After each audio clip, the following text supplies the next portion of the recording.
Good morning, good morning, good morning, and welcome to the Great Lakes Health Radio program with your host, Francesca Messiah, Manager of Community Health Improvement at Kaleida Health.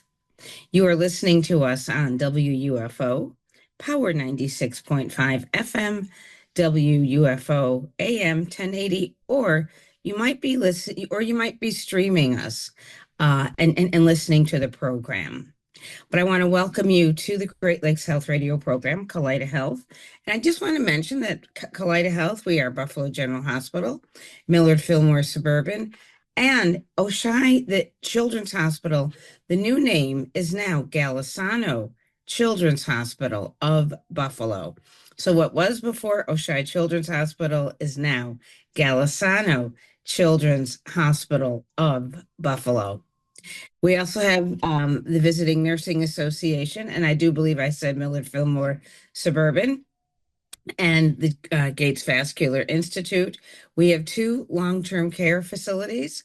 That is High Point on Michigan and DeGraff. DeGraff in North Tonawanda. We're also in North Tonawanda on the same campus as DeGraff is a urgent care, but it's not urgent care, but it's a DeGraff care emergency medical center where you can still go for your health care, especially if it's an emergency. And we have health clinics throughout. We have clinics throughout Buffalo, the south of the city, north of the city, Olean, Bradford. So we are in many locations, and it's Kaleida Health, over 13,000 employees. And our guest for today, good morning, Roberto. How are you? Good morning, Francesca. Thank you for having me in your show. Oh, you're welcome. And Roberto is Roberto Bonilla. Bonilla? Yes, Bonilla. Yes. Okay, Roberto Bonilla, and he is the manager of Community Health Improvement. Same title as I have, but we work in different areas. Our topic today is the 1115 waiver screening for individuals who are on Medicaid or Medicaid eligible. And I'll let Roberto explain that to you. The reason why I have Roberto, I've been working in this department now for about 3 weeks, and the things that the services, this department of health, community health improvement has available to the community is mind blowing. One of the things we have, and that's why we have Roberto on the show to talk about it, are microwaves and refrigerators. And how do you qualify for this? What is an 1115 waiver? So anyway, Roberto, if you could just begin by saying, please explain the 1115 waiver and why it's important to our Western New York community. Of course, Francesca. So the 1115, I'm just going to start saying that the 1115 waiver is a Medicaid initiative to screen all Medicaid members for health-related social needs. These funds are assigned by Medicaid to Western New York, and it's important for our community to take this advantage of this funds and these resources that are available for them. Our role in the 1115 waiver is basically to screen all individuals that have an active Medicaid, so we can identify their health-related social needs and then help them navigate and link with those service providers that will deliver those services to them. Now, I've heard of other organizations with 1115 waivers, and so today we're just speaking about the Kaleida. And how can one apply for the 1115 waiver? How do you go about that? Great question. They basically have the WINIC is the main entity that manage all these social care networks, but Medicaid members can reach out to us directly. I can provide our phone numbers. It only takes between 10-15 minutes to do the first screening and the eligibility screen. So they can reach out to our team here at Kaleida Health, I'm going to provide you with two phone numbers. The first one will be 716-370-1051 and 716-387-2632. We will take their information. All they need basically is the SIN number, the identification number from Medicaid. If not, we can help them get that number. And again, 10 minutes, we will ask a series of questions and screen them and determine if they qualify for services. Now, I remember watching you talk to people when the Near East and West Side Task Force had Passport to Wellness. So were people having a conversation with you and applying for this 1115 waiver at the same time? Correct. Yes, we will ask questions regarding housing, nutrition, transportation, and we would identify those health-related social needs that Medicaid members will have, and we can help them connect with services. Yes. Okay, because I was observing. Um, so I was also reading, or maybe it was looking at the flyer where it talked about another term that's often used, social determinants of health, and I call it social determinants of life. But how does the 1115 waiver work with individuals and families who are part of what we now call social determinants of health, and I call social determinants of life? How do the two work together? Great question. We will, on the 1115, obviously, this is a screening, so we will identify those those social needs that families will have, individuals will have, so we can close those gaps, so we can reduce this health disparities in our community. Again, we will identify housing needs, nutrition, transportation needs, even cooking supplies that you mentioned. We can identify individuals that need a new refrigerator because they don't have one to, so they can storage their food, and microwave cooking supplies. So we want to help individuals close these gaps and and reduce these disparities in our community. Now, you just mentioned a few things. What services, like what are the questions that would trigger if someone needed um, an appliance?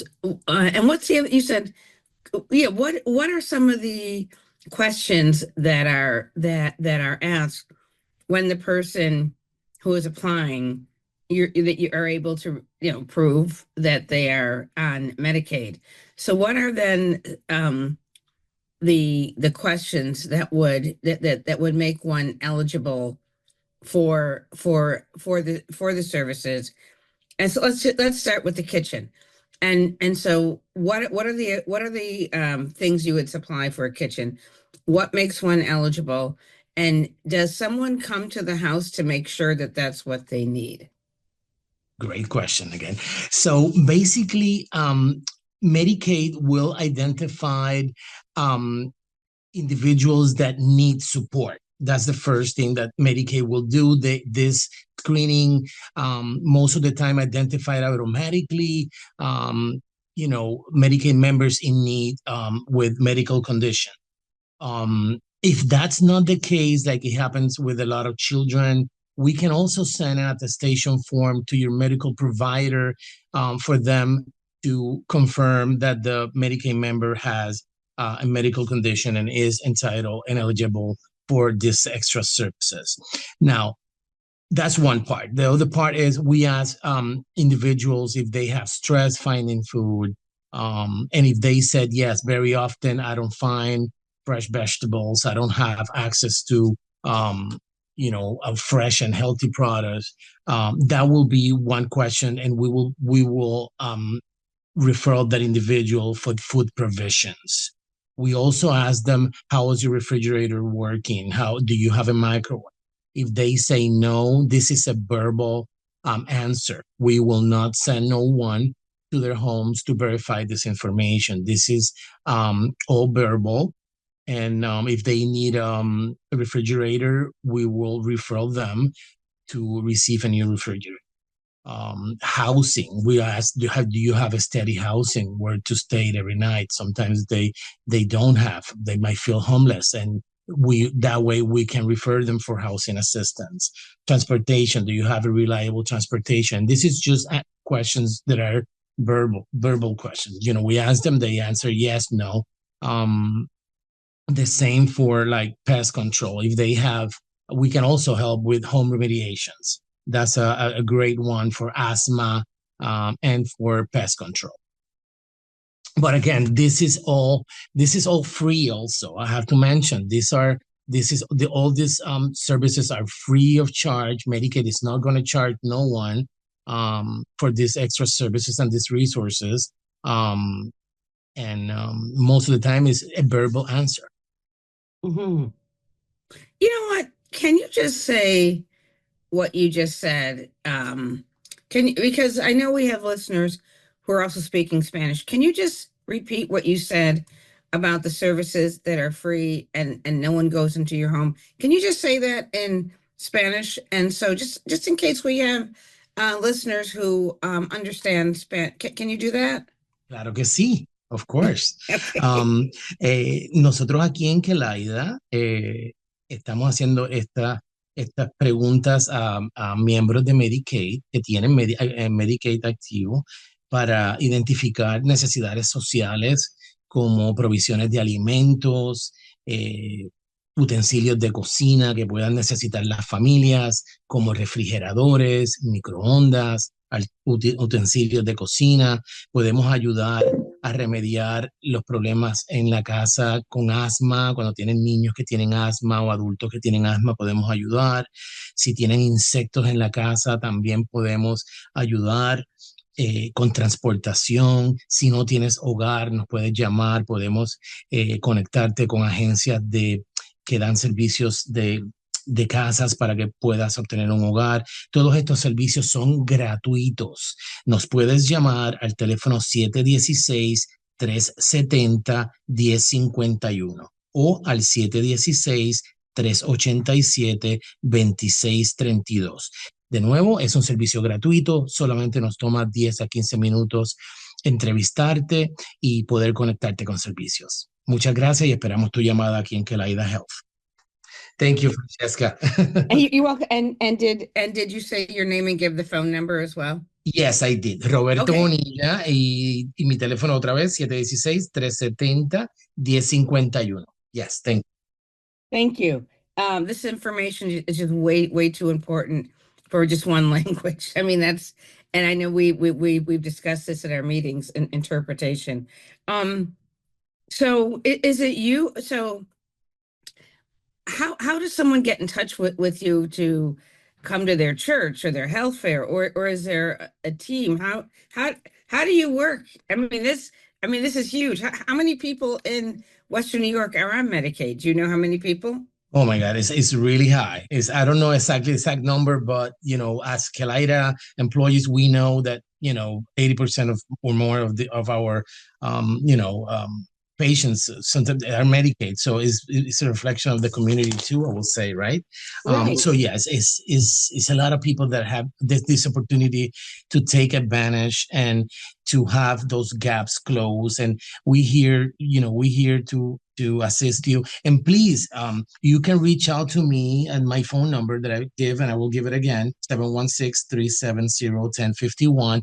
Please let us know when you have a community event at your church, any community event that you might have, even in different, if you know other cultures that we have in the city of Buffalo. We have translators. We can help people in other languages, like Francesca mentioned before. But please let us know when your activity is, and we will go there and support our community like we always do. We work with the schools, with church. We work with anyone in the community that wants our community to continue to grow and be healthy. Thank you. You had said, so if someone needs a refrigerator, is it a full refrigerator? Or is it like a little college refrigerator? Like what kind of refrigerator is it? Good question. It has a max dollar amount by Medicaid, so I have not seen the refrigerator, but it's not a. If people request a mini refrigerator, they can actually get a mini refrigerator. I believe the dollar amount that they can go up to is $600 for a refrigerator. So, but it's I mean they use Lowe's, they use companies out there that will deliver these refrigerators, and the service providers always coordinate the logistics with the Medicaid members and whatever, and try to meet as much as they can those needs. And the other thing you had mentioned, you said so in case someone needs utensils. Did you say utensils?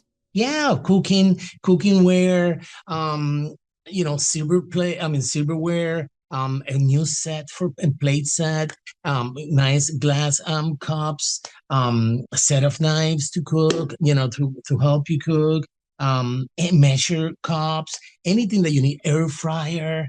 Air Uh, fryer. yeah, they can get an air fryer. Great. Anything that they will do, the service provider will contact the member and they will discuss their needs. And if it's available, they will get this service. Yes. Wow, that's amazing. And a microwave you said as well, And a right? microwave of way as well, correct. Mm-hmm. When you talk about transportation, what type of services are you able to provide the family on the east or west side? Um, what types of transportation do you provide? That's a great question. The waiver provide non-medical transportation needs, because they already have the Medicaid cap, stuff like that for Oh, I see. medical needs. There will be no medical needs. It can be to address your housing needs with social services, to go to the court for an eviction, or any court, unfortunately, any court date that you might have. It will help you go and get food supplies for your family, to go to the supermarket. They may be able to help you with that. Any need that is not medical related, these social providers will connect Medicaid members with whatever they need might be. Mhm. Now, is it you or slash your team that helps the connection, or is it up to the individual? So let's say to make that connection. That's a great question, Francesca. We are screeners, which is the first phase to start, and then we are also navigators. Navigators mean we will do the eligibility screening for them, and we will connect them with service providers for whatever need they have. What I'm saying about service providers is we have a number of service providers or agencies that are providing food provisions. To members. So we can, if we have two or three in their area, we can mention it to the member and they can select one. Sometimes people are spreading the word, oh, give me this agency or that agency. They already know which, the services that these agencies are providing, either in food provisions or cooking supplies or transportation or housing. So they can select the agency also. But Mhm. we can provide the names of who's available at the Right. time of the screening, and they can select. Yes. And is it a one and done communication? So once you see the client and you give them the information, if they have questions, can they call you back, or is it one and done? No. Yes. Absolutely. We can help you navigate through. We can get you navigate throughout your services, and this screening is once a year. We can, if you qualify for services, we can help you navigate throughout the time. You can call us every day, whenever. We will assist you with that navigation, that communication with the service providers. But if you have a life-changing event, like moving to a new home, lost a job, Or you lost have a cancer lost a diagnosis or something? something, you can actually get another screening done if you had a lifetime changing event. Yes. Okay. Okay. Well, that's and again, that would be up to giving you or your team a call. Yes, we are here. And again, I have the phone number 716-370-1051. Please call us. We're here to assist you and support. Thank you. How about now, and we didn't mention, because there are thousands of people that gather every Sunday at different houses of faith, homes of faith. Do you or your team go out on Sundays? We can coordinate, of course. We can coordinate. We're here to serve the community. So if an opportunity presents, we can be there in present and support our community. Yes, just call us and let us know, and we will be there present for you. Oh, okay. All righty. How about anything else? We have a few minutes left, but at this point, I'm going to stop and let you tell tell the listeners something that we haven't covered. Well, I think we covered the most part, but again, this screening only takes 10-15 minutes. We can screen every single member of your household. So it's not only one person that we will screen everyone. And if multiple household members qualify for services, they can receive these services individually too. We come across sometimes two families living in one home. If both families are green and both qualify, both families will receive the services at the same unit, if that's the case. Again, we want to close those social determinants of health. This is a great opportunity for us to assist you and support you in your need. So please feel free to call. We're here. This is what we do. This is what we love to do, to serve you and help you. So feel free to call us at any time. Text us.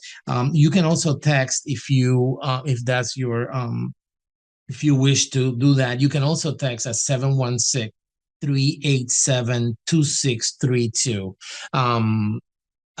Please, this service is for you, and we are excited to be part of this initiative by Medicaid because we know that it's impacting our community, and that's that's what we want to see. Yeah, and again, don't be ashamed. Another question. You said you can screen every member in the household, but if there are, let's say it's a flat and there are 8 people living in the house in the one flat, they wouldn't each receive their own microwave, would they? Well, no, they might if they're moving away in a month. We don't know, but they qualify. Okay, They they might might. receive that. Yeah, it's a case by case that they can discuss that with the service provider. But if the need is there, um, they will receive the service. And if someone is, a listener and they heard you speak Spanish, I'm just wondering, do you speak any other language that you would be able to interpret? I'm trying to continue to learn Italiano and Portuguese, but not there yet. Not there yet. Okay. So as you know, as you heard Roberto translate in Spanish, so if it's an event where the majority of your population is Spanish speaking, think about having Roberto from Kaleida Health manage your community health improvement at one of the tables. And again, there's also someone from our team who does lead prevention and right, lead prevention, lead abatement. Correct. Yes, we have a team that does a lead prevention. We have care coordination programs.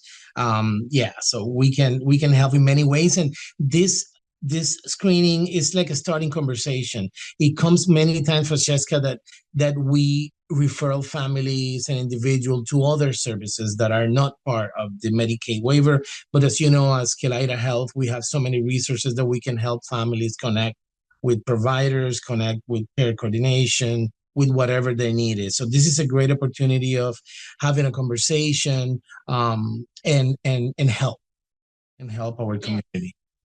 Yeah, so and that's also part of the team. We have the like Roberto said, this the screening, 1115 waiver screening, lead prevention, care coordination, doulas, someone very knowledgeable and talking to you and your group about breastfeeding to women, So we have it's an amazing department, and our the it's led by Vicky Landis, and Vicky is an incredible supervisor. Um, Coordinating all of these different services for the community. And Roberto is just one of many of our many of the team members that I work with, who you will be hearing from throughout the year. And also, you will be this is a show that will also be not only repeated but lives on our website. All the Great Lakes Health radio programs, I should say the past 3 or 4 years. If you go to Kaleida Health website or Google Great Lakes Health Radio, comma Kaleida Health, Kaleida, you will hear this program as well as other past programs that you may want to share with your PTA, your PTO, your Girl Scout troop, your Boy Scout troop, your deacons, your deaconesses. The list goes on and on. Your healthcare providers. So Roberto, I want to thank you so much for being our guest this morning on the Great Lakes Health radio program. Thank you, Roberto. Well, thank you, Francesca, for having me in this great show of yours. And I'm glad to be here, and hopefully we can continue to help our community and supporting them. Thank you for having me. Oh, you're welcome. And look for us in the community because we're back. We never left, but we are back. 100% full steam. And on that note, I want to thank you for listening to the Great Lakes Health Radio program here on WUFO. And I'm your host, Francesca Messiah, Manager Community Health Improvement at Kaleida Health. Next week, you will hear from my esteemed colleague from ECMC, and that is Cindy Bass. And until then, stay warm, be comfortable, and cheers to your wellness. And now on to part two. Welcome back to the Great Lakes Health Radio program here on WUFO, Power 96.5 FM, WUFO 1080 AM. Our topic for today, and it's very important, it's colonoscopies, colon screenings, and I just want to say that this is a topic that a lot of people shy away from. I'm going to raise my hand. I know you can't see me raising my hand.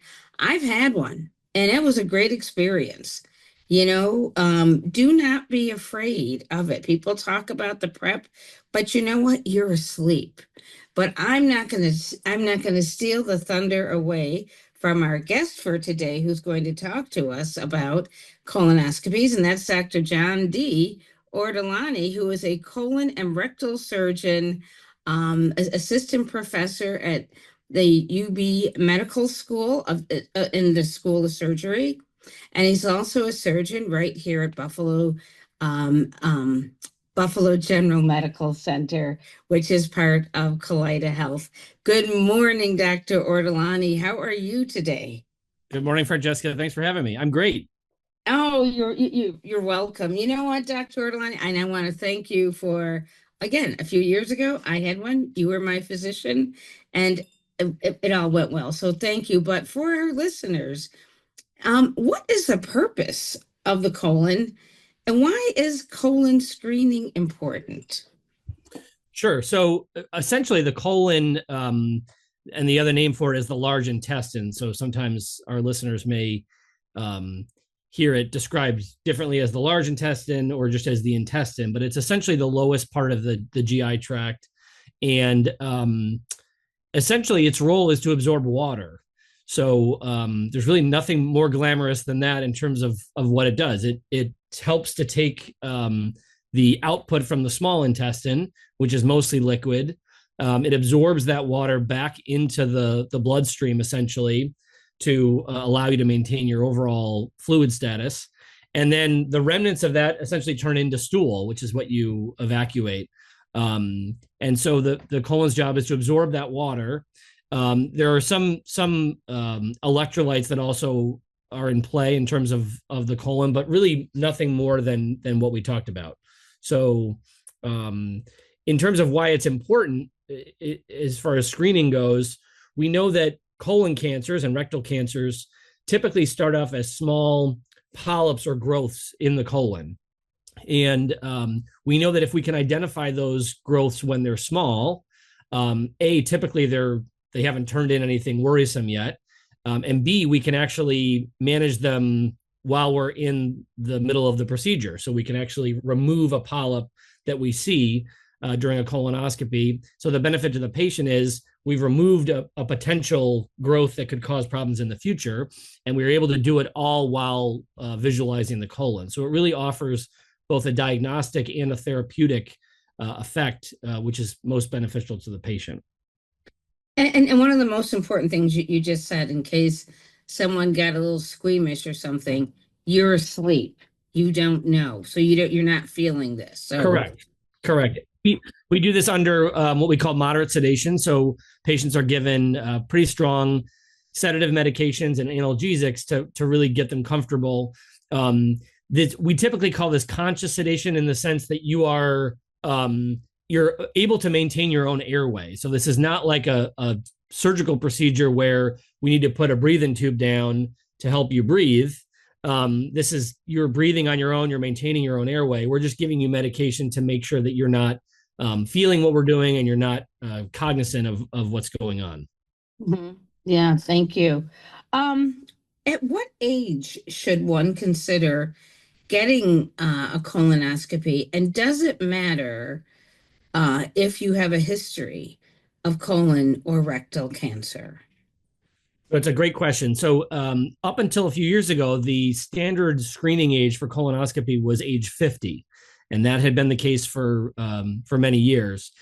Unfortunately, there's been some newer data over the last 5 to 10 years suggesting that younger patients are developing colon and rectal cancers earlier than we previously understood. And so, after a large analysis of databases across the country, the recommendation was made to lower that screening age. And so it is now 45. So we recommend any patient at 45 start the process of getting in for a colonoscopy just as a screening test. Again, we're hoping not to find anything, but as a screening modality, it's recommended for age 45. Now, if a patient has a family history of colon cancer, and that can be a mom, a dad, a sibling, or a grandparent, we typically recommend that screening be done either at age 40, so even earlier, or 10 years younger than the earliest diagnosis. So, for example, if you have a mom or dad who was diagnosed at 47, then we'd recommend that person get screened at 37. So you can see we're pushing into the younger years, and unfortunately, that's because we're finding colon and rectal cancers and even advanced colon and rectal cancers at earlier ages. Yeah, so that's a great point. Let's say someone is they're in a hurry, can't finish listening to the entire show. To make an appointment to see you or one of the surgeons, do they have to have a referral to their primary care, or can they just contact your office for a colonoscopy screening? Either way, almost all insurances are covering screening colonoscopies simply because of the benefit for the patients overall. So generally speaking, patients will get authorized and approved for that, and there won't be an issue. If they want to reach out to our office directly, they can. Our main phone number is 716-636-9004. And that's for our main office. There's 8 of us that are colorectal surgeons in our group. And then, but certainly we would accept a referral from a primary care physician who wants to send a patient over, and we can initiate the same process that way. It really is, either option would work. Mm-hmm. Question, only because it's, the weather's getting nicer, people are visiting. what if somebody is visiting from out of town? Let's say they're visiting from Virginia, and they're like, "Well, I have some time. I can get a colonoscopy. Can someone, do you know, from another state come and get, if they feel that they really need to get a colonoscopy, can they get a colonoscopy here, or do they have to go back to their state?" It really depends on the insurance and exactly what is included in their plan. Most plans are pretty state specific and will only include, say, emergency care in another state. Okay. So a colonoscopy probably wouldn't be approved, at least your typical elective screening colonoscopy. But that being said, there might be specific plans that would allow you to get a colonoscopy anywhere, and in that case, that would be perfectly acceptable. Mm-hmm. Okay. And just your phone number one more time in case somebody pen ran out of ink. Sure. It's 716-636-9004.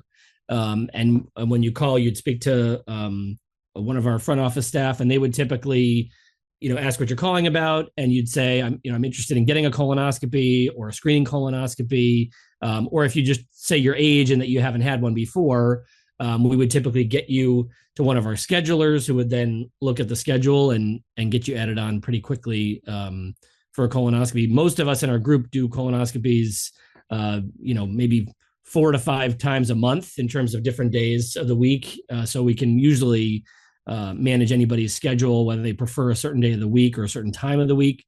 And then we can make sure we get you scheduled ideally within the next couple of weeks to a month after you call. And then typically with a colonoscopy, after you go through the procedure, can you return to work? Or is it recommended you rest up for the day? So typically the day of the procedure, we ask you not to go back to work that day, mainly because the medication that we've given you is sedating. And so it might be hard to perform your job. It might be a safety issue if you're working with machinery or driving. Certainly, we ask you not to do any of that the day of. The next day, however, you can do anything. So there's no restrictions after the day of the procedure. We ask you really afterwards to try to go home. You can eat whatever you want when you get home, but essentially just take it easy and rest. And then the next day you can go back to full activity. Okay. Thank you. Are all screenings the same? And the reason why I ask that commercial, because there are so many commercials on television that talk about all these kits. And so are all screenings the same? That's a great question and very pertinent because, as you said, most of our listeners will have seen advertisements on TV or on the radio or online about these different modalities. Essentially, the way we think of it, the best screening test for any individual patient is the one that's going to get done. So, when you're trying to screen a population, you're really trying to make sure that everybody at some level is getting access to whatever it is that we're trying to prevent. In this case, it's colon and rectal cancer. The gold standard, still the gold standard, at least by all the different surgical and medical societies, as far as the best test, if you ask me to pick one, it would be a colonoscopy. And it's for the reasons I mentioned earlier, because it's both diagnostic and therapeutic. We can identify a problem while we're in the middle of the procedure. And most of the time, unless it's a big mass or something that we can't address, we can deal with it while we're in there. So we can remove a polyp. We can, deal with it while we're in the middle of the procedure. That being said, there are several tests out there now that also do a good job. The one you've probably seen most frequently on TV is the Cologuard test. And essentially that's a test that looks for DNA in the stool that is high risk for potentially an advanced colon polyp, so a larger polyp, or a colon cancer.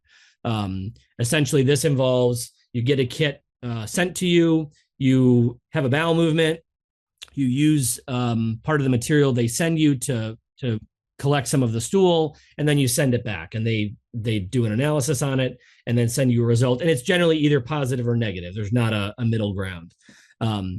It should be known that if that Cologuard test is positive, the next step in the algorithm is to have a colonoscopy. So even if that test is positive, you still have to have a follow-up test being a colonoscopy so that we can go in and look to see, was this simply a false positive and that there's nothing going on in the colon, or was there a polyp or a cancer or something else that we could identify that caused it to be positive. So that's a good test. The one downside that's been written about as far as the Cologuard test is that it is really good at picking up advanced polyps, so big polyps in the colon. It's also good at picking up cancers. What it's not as good at is picking up the very small polyps that we think can ultimately turn into a cancer. And so ultimately, again, the benefit of a colonoscopy, because it's a visual test, is we can identify those polyps and find them and take them out before they ever turn into something more concerning. The Cologuard test just doesn't have that capacity. And it's really not what it was designed to do. It's really designed to pick up those larger, more advanced lesions. I will also add there's another set of tests, and the audience might be familiar with these. These are often done either in a primary care office or in the emergency room. The old standard is the fecal occult blood test. So it's simply a little card where, again, you would take a stool sample and put it on the card, and it gives you a positive or a negative. There's a more advanced test now, the FIT test, which is done pretty widely across Erie County. I know the Department of Health provides these FIT tests frequently, and those are a little newer generation version of that fecal occult blood test, essentially looking for a particular stain within the stool that would allow us to tell you it's positive or negative, and whether you're at risk for a potential polyp or a cancer in the colon or the rectum. Mm-hmm. And I'm going to say that if anything comes back positive, the number Dr. Ortolani just gave, 716-636-9004. Call. If you have to stay on hold, stay on hold. If you have to leave a message, leave a message. If you need to call back again, call back again. And when you get your appointment, you can always ask them if they have a cancellation list, because you might be able to get in sooner. I don't know what the schedule or anything is like, but that's just a rule of thumb whenever I go to the doctor. It doesn't matter if it's a dentist, whoever. And I always ask, is there a list, a cancellation list? And it works. They will call you back. Yeah, people will definitely. Mm-hmm. Especially in when we get into the winter season, we'll have patients lined up for colonoscopies, and somebody will be sick or have the flu and can't make it. And usually the sooner they can let us know about that, we can get in touch with somebody on that wait list or cancellation list. Obviously, they have to do a prep beforehand, so we have to give them enough notice that they can do that. That's true. But you're right. It's better if we can get somebody in to fill that spot, so that we can get them done sooner than leave a spot that doesn't get filled in terms of a colonoscopy. Mm-hmm. It'll probably make that person feel better. For sure. Colonoscopy, before or after, for prevention. I'm big on prevention. Are there things listeners can do to improve their eating pattern? Seeing as you said it's the large intestine and it's the lowest part that it absorbs the water. Are there things that people can do to help their colon? Yeah. So luckily, the things that we advocate in terms of your overall health are the same things that we try to promote in terms of your colon and your gut health. The things that have been proven to decrease the rate of colon cancer are, again, some of the standard things we hear: a diet that's high in fruits and vegetables, trying to minimize red meats, so avoiding beef and steak is thought to be preventative. Exercise is thought to have a role. A high fiber in the diet, so whether that's whole wheat bread, lots of fiber-rich foods are really important. And again, we try to minimize some of the more challenging aspects, whether it's smoking, trying to minimize alcohol use. Those kinds of things are all thought to be preventative against colon and rectal cancers developing in our patient population. So we try to try to advocate for that when we talk to patients in the office, try to counsel them on these things. And it does have an effect. I mean, these are all important lifestyle changes that if patients can make, they can hopefully decrease their chance of colorectal cancer. And as I said earlier, unfortunately, we are seeing a real uptick in colorectal cancer among the younger populations. And there's been a lot of debate about why exactly that is. And one of the main things that's been pointed to is the prevalence of ultra processed foods, that patients are eating, less healthy foods, faster foods that just don't have the kind of fiber concentrations that they used to, say 20, 30, 40 years ago. And so that's why we're seeing this downstream effect on the rate of colon cancer increasing. In fact, Francesca, to the point that while colon cancer was always a pretty deadly cancer overall, when you looked at it, it was the third most common third most common cause of cancer death in the United States. It has most recently moved to the second most common cause of cancer death just in the last year. So we are again seeing a higher rate of that in the younger population, which is why we're asking folks to really be aware of any kind of symptoms they have, any family history, because this is becoming much more of a prevalent issue. I know I had another question, but this does lead me to the next question. Are there warning signs that something could be wrong with one's colon? Is there anything? I mean, you talk about younger or older. Are there warning signs? Yeah. So in some patients there are. Unfortunately, in other patients, by the time they notice a symptom, it may be pretty advanced. It's still obviously worth getting in touch with us and seeing us in the office and getting a colonoscopy. But the main warning signs would be any kind of rectal bleeding, whether that's blood on the toilet paper, blood mixed in with the stool when you go to the bathroom. So we always recommend to patients, even though it may be a little disgusting, to at least look at the stool before they flush it away so they can get a sense. So rectal bleeding is a big one. Any kind of abdominal pain, weight loss, changes in your stool. So if you're somebody that's used to having pretty normal formed bowel movements and all of a sudden your stools become very thin, almost what we call pencil thin, where the stool is just a much smaller caliber, that could be a warning sign. So those are all things that we ask patients to look for as potential signs of something going on in the colon, and then we can do the workup from there. Yeah, I know that. How about I thought also if you had black stool, that might be a problem. It can. So the way we generally think of it, black or tarry stools are thought to be from an upper GI source. Essentially, as the blood in the GI tract gets metabolized by the bacteria that's in the GI tract, it tends to turn it from the normal fresh red blood to the kind of darker, tarrier blood. So we generally think of dark tarry stools as more of an upper GI source.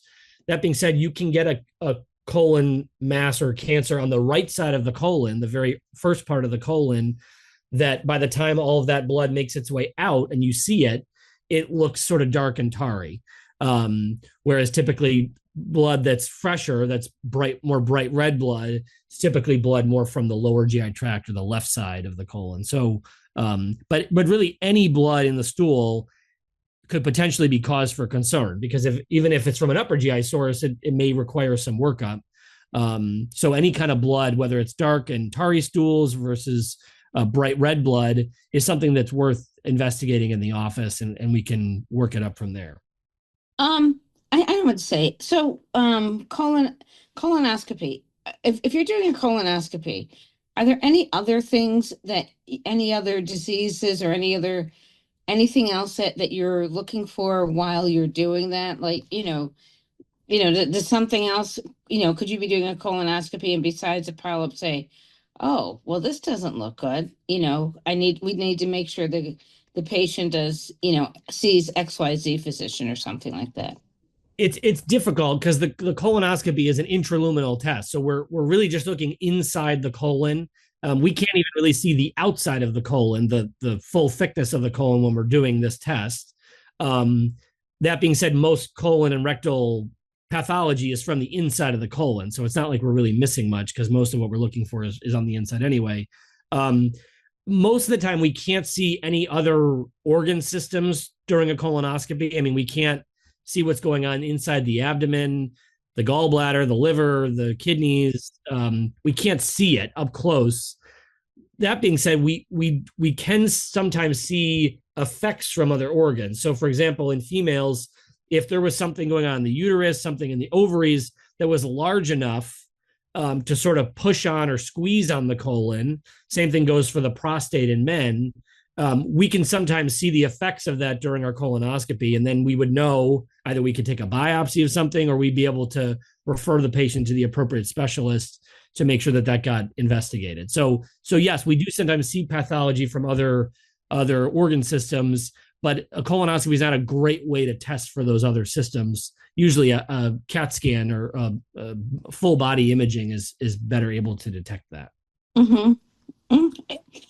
We have just a couple of minutes left. Anything that we haven't covered that you would, or something you may want to reinforce that we have covered?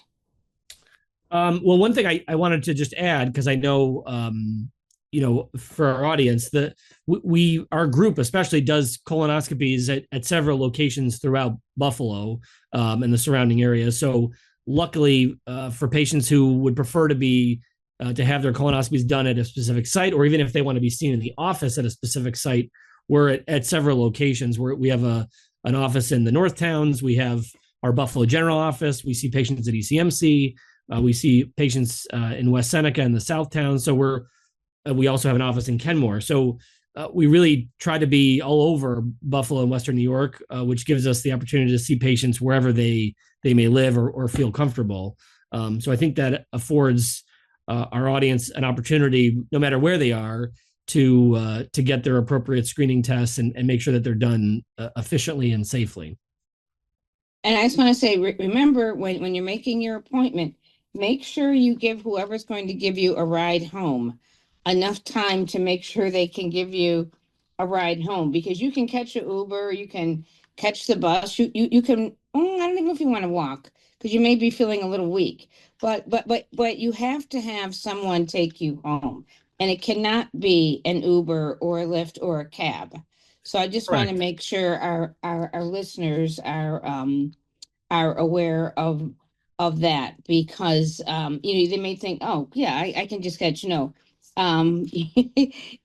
hospital or the clinic will not let you leave in that method, and that's one of the questions that they ask: who's picking you up? Yeah, and that's really purely for safety, like you mentioned, Francesca. Just because the medications are somewhat unpredictable and we don't know how they're going to react with every patient, we want to make sure that their patient is supervised, that they're safe, that when they go home, that they don't pass out and no one's there to right. address it. So we want to make sure that when they leave, that even though the medications are wearing off, that they don't have any ill effects afterwards. And so we ideally want to have them supervised during transportation home and then while they're at home. Mm-hmm. How about I remember my mother was probably at least in her 80s when she had, it wasn't her first, but I remember when she had to go for a colonoscopy. And that's when I remember watching my mother in her 80s, mid 80s, something like that. And I said, if mom can do this, I know I can do this. Is there any cutoff age when people don't need a colonoscopy? Another great question, because I think that's actually it's become a bit controversial, especially as patients live longer and longer. And so Mm-hmm. we've got plenty of healthy 80 and 85-year-olds who are probably candidates for colonoscopies, but ultimately the question would be, is that a useful test? Is it really going to change anything? Are we adding any utility for the patient? The general understanding for this is that as people get into their late 70s, it's really an individualized decision. So we try to make the decision with the patient based on their circumstance. If it's a patient who's been routinely screened during their life, doesn't have any major risk factors, doesn't have a family history of colon cancer, and we're doing their scope at 77, I would typically tell that patient, you don't need another one, assuming it's normal. Now, if it's somebody with a strong family history, they've had tons of polyps during their colonoscopies, and they get into their late 70s, and they're otherwise healthy, I might say, are you willing to do another one in 3 years or 5 years, and maybe check again, just to see if to make sure we're not missing anything. So it's really an individualized decision based on the health of the patient, whether they can tolerate the colonoscopy prep, and the likelihood of us finding something. Okay.